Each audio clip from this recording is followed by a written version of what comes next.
നമസ്കാരം.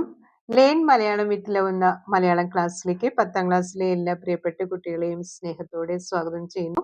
നമ്മളിന്ന് പഠിക്കാൻ പോകുന്നത് കേരള പാഠാവലിയിലെ 2ാമത്തെ യൂണിറ്റിൽ വരുന്ന പാഠഭാഗമായിട്ടുള്ള അന്നന്നത്തെ മോക്ഷം എന്നുള്ള പാഠഭാഗത്തിലെ ചോദ്യോത്തരങ്ങളാണ് നോക്കാൻ പോകുന്നത്. കഴിഞ്ഞ ക്ലാസ്സിൽ അതിന്റെ ആശയം വളരെ വ്യക്തമായിട്ട് പ്രതിപാദിച്ചിരുന്നു. നിങ്ങൾ ഏവരും കേട്ടിട്ടുണ്ടാവുമെന്ന് വിചാരിക്കുന്നു. കേൾക്കാത്തവർ കേൾക്കുക. ആദ്യത്തെ ചോദ്യം ഇതാണ്: മൊബൈലിൽ വന്ന ഒരു തമാശ വായിച്ച് എനിക്ക് വലങ്കയിൽ ഒരു വിരൽ കൂടി മുളച്ചതായി തോന്നി. വരികൾ വിശകലനം ചെയ്ത് നിങ്ങളുടെ കണ്ടെത്തലുകൾ അവതരിപ്പിക്കുക. ആശയം പ്രതിപാദിക്കുന്നത് കഴിഞ്ഞ ക്ലാസ്സിൽ നിങ്ങൾ ശ്രദ്ധിച്ചിട്ടുണ്ടാവും. അതിന്റെ ചെറിയൊരു വിശദീകരണം മാത്രം ഈ ഉത്തരത്തിൽ ഉൾപ്പെടുത്തിയാൽ മതിയാവും. എന്താണ് ഇതിന് ഉത്തരം? മൊബൈലിൽ ഒരു തമാശയോ മറ്റെന്തെങ്കിലും വിവരമോ സന്ദേശമോ പോസ്റ്റിന്റെ രൂപത്തിലോ ഷെയർ ചെയ്യപ്പെട്ടോ കിട്ടിയാൽ അത് കഴിയുന്നത്ര ആളുകളിലേക്ക് വീണ്ടും എത്തിക്കാനാണ് ഓരോ വ്യക്തിയും ആഗ്രഹിക്കുന്നത്. അത് ഷെയർ ചെയ്യാനും ലൈക്ക് ചെയ്യാനും വേണ്ടി കയ്യിൽ മറ്റൊരു വിരൽ കൂടി മുളച്ചു എന്ന കവിയുടെ സൂചനയാണ് ഇവിടെ ആറാമതൊരു വിരൽ കൂടി മുളച്ചു എന്ന് പറയുന്നത്. വലങ്കയിൽ ആറാമതൊരു വിരൽ കൂടി മുളച്ചു എന്ന് പറയുന്നുണ്ട്. മനുഷ്യരുടെ ആ വ്യഗ്രതയെ ചൂണ്ടിക്കാണിക്കാൻ വേണ്ടിയാണ്. അതായത് എത്രയും വേഗത്തിൽ എത്രയും കൂടുതലധികം പേർക്ക് അത് എത്തിച്ചു കൊടുക്കുക എന്നുള്ള ആ ഒരു വ്യഗ്രതയാണ് ആ വിരൽ മുളച്ചു, ആറാമതൊരു വിരൽ മുളച്ചു എന്ന സൂചന നൽകുന്നത്.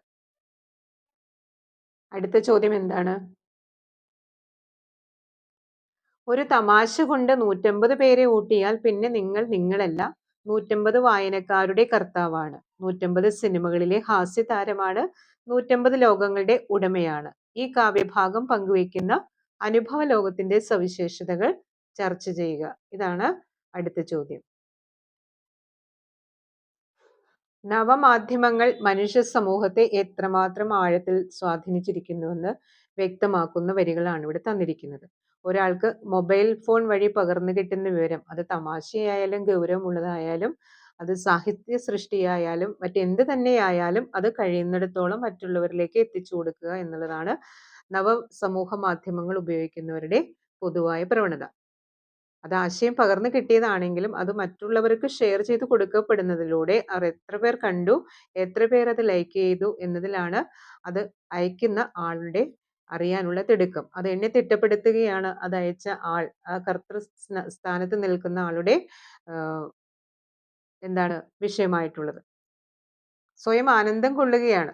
സോഷ്യൽ മീഡിയയിൽ താൻ ആയിട്ടുണ്ടാകും എന്ന ഉത്കണ്ഠയിലും അയാൾ വ്യഗ്രതയിലുമാണ്. ഇത്തരം ഉത്കണ്ഠകളാണ് അയാളെ വീണ്ടും വീണ്ടും ഇതേ പ്രവർത്തനങ്ങൾ ചെയ്യാനായിട്ട് പ്രേരിപ്പിക്കുന്നത്. ചുരുക്കത്തിൽ ഓരോ വ്യക്തിയും തനിക്ക് എത്രമാത്രം ശ്രദ്ധ പിടിച്ചു പറ്റാൻ കഴിയും എന്നതാണ്, അതിന് എന്തൊക്കെ മാർഗങ്ങൾ ഉപയോഗിക്കണമെന്നതാണ് ഇവിടെ ചിന്തിക്കുന്നത്. പിന്നെ മറ്റൊരു പ്രത്യേകത അല്ലെങ്കിൽ ഇത് ഉപയോഗിക്കുന്നവരുടെ കാര്യം എന്താണ്? ആ വ്യക്തി വളരെ സർവതന്ത്ര സമൂഹ മാധ്യമങ്ങൾ വളർന്നിരിക്കുകയാണ്. അതായത് സർവ്വവിധമായ സ്വാതന്ത്ര്യവും ഈ നവമാധ്യമങ്ങളിലൂടെ സാധ്യമാകുന്നു എന്നതാണ് നമുക്ക് മനസ്സിലാക്കാൻ സാധിക്കുന്നത്. അല്ലെങ്കിൽ നമ്മൾ ആ ലോകം നമുക്ക് എളുപ്പത്തിൽ തിരിച്ചറിയാൻ പറ്റും. അപ്പൊ മറ്റുള്ളവരുടെ സന്ദേശങ്ങളോട് പ്രതികരിക്കാനോ അല്ലെങ്കിൽ അതിന് തക്ക മറുപടി കൊടുക്കാനോ എല്ലാ വിധത്തിലുള്ള സ്വാതന്ത്ര്യവും നവമാധ്യമങ്ങളിലൂടെ സാധ്യമാകുന്നു എന്നത് ഇവിടെ ശ്രദ്ധിക്കേണ്ട വിഷയമാണ്. അടുത്ത ചോദ്യം: അന്നന്നത്തെ മോക്ഷം എന്ന ശീർഷകത്തിന്റെ സവിശേഷതകൾ ചർച്ച ചെയ്യുക. മറ്റു ചോദ്യോത്തരങ്ങളിലും ഇതിന്റെ ആശയം പറയുന്ന അവസരത്തിലും ശ്രദ്ധിച്ച് നിങ്ങൾക്ക് മനസ്സിലാവും. സോഷ്യൽ മീഡിയയിലൂടെ പങ്കുവയ്ക്കപ്പെടുന്ന ഒരു കാര്യം അത് ഷെയർ ചെയ്യപ്പെട്ടാൽ, അത് പ്രസിദ്ധീകരിച്ചു കഴിഞ്ഞാൽ മറ്റുള്ളവർ അത് ധാരാളമായി കാണുക, അത് ഷെയർ ചെയ്യുക, ലൈക്ക് ചെയ്യുക, അതിനെക്കുറിച്ച് കമന്റുകൾ പറയുക, ഇതൊക്കെ അത് അയക്കുന്ന ആൾക്ക് വളരെ സമാധാനവും ആശ്വാസവും സംതൃപ്തിയൊക്കെ കൊടുക്കുന്നൊരു കാര്യമാണ്. അപ്പോൾ മറ്റാരിൽ നിന്ന് ലഭിച്ചതാവാം, മറ്റെവിടെ നിന്നെങ്കിലും അയാൾക്ക് കിട്ടിയതാവാം, അല്ലെങ്കിൽ സ്വയം രൂപീകരിച്ച സന്ദേശമാവാം. എന്ത് തന്നെ ആയാലും അത് മറ്റുള്ളവരിലേക്ക് ഷെയർ ചെയ്യപ്പെടുമ്പോൾ, അത് പങ്കുവയ്ക്കുമ്പോൾ, അതിന് അവരുടെ അഭിപ്രായങ്ങൾ രേഖപ്പെടുത്തുമ്പോൾ, അത് തൻ്റെ സന്ദേശത്തെ ഇഷ്ടപ്പെടുമ്പോൾ അയാൾക്കുണ്ടാകുന്ന ഒരു സാഫല്യമുണ്ട്, ജന്മസാഫല്യം, ഒരു സായുജ്യം അടയൽ എന്നുള്ള രീതിയിൽ അവനത് ആസ്വദിക്കുകയാണ്, ഒരു ആനന്ദം കണ്ടെത്തുകയാണ്. ഒരു ദിവസമല്ല, അനുസ്യൂതം നിത്യേന ചെയ്തുകൊണ്ടിരിക്കുകയാണ്. അത് പോസ്റ്റുകളായിട്ടോ, ഷെയറുകളായിട്ടോ അതൊക്കെ അയച്ചു കൊടുക്കപ്പെടുമ്പോൾ ഈ അയക്കുന്ന ആൾക്കുണ്ടാകുന്ന ഒരു താൽക്കാലികമായിട്ടുള്ള ഒരു സായുജ്യം അത് മോക്ഷപ്രാപ്തിക്ക് തുല്യമാണെന്നാണ് അന്നന്നത്തെ മോക്ഷത്തിന് തുല്യമാണെന്നാണ് ഇവിടെ കവി നമ്മോട് പറയുന്നത്. അതിനാൽ കവിതയ്ക്ക് അന്നന്നത്തെ മോക്ഷം എന്ന പേര് തികച്ചും അനുയോജ്യമാണ്.